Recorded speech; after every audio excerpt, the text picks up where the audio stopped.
வந்து திருநெல்வேலி மாவட்டத்திலேருந்து அம்பாசந்தர் பக்கத்தில் ஒரு கிராமத்துலேருந்து தான் வந்திருக்கேன். என் பேர் ராமலட்சுமி. என்னோட கணவர் மூலமாக தான் இந்த வாய்ப்பு கிடைச்சிது. அவங்களுக்கு யார் கொடுத்தாங்கன்னா இந்துமதி சிஎல், அவங்க என்னோட ரிலேஷன் தான். நான் கணவர் கொடுத்தாரு, உடனே எடுத்தீங்கன்னு கேட்டீங்கன்னா இல்லை எடுக்கலன்னா, ஆனால் கண்டிப்பாக நீ பண்ணியே ஆகணும், நீ ஏதாச்சும் பண்ணணும்னு சொல்லிட்டு இந்த வாய்ப்பை கொடுத்தாங்க. நான் நிறைய பேரை உருவாக்கியிருக்கேன். என் 3 குழந்தைங்க இருக்காங்க.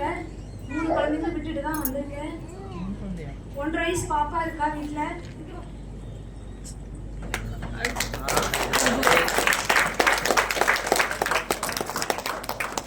அவளை கூட்டு போனா மீட்டிங் கவனிக்க முடியாது, ரொம்ப சேட்டை பண்ணுவா அப்படின்னு சொல்லிட்டு வீட்டில் விட்டு வந்திருக்கேன். நிறைய தடைகள் வரும்னு சொல்லுவாங்களா, அது மாதிரி தான். அதை தாண்டி தான் இந்த இடத்துல வந்து நின்று உங்கள்கிட்ட பேசிட்டு இருக்கேன்.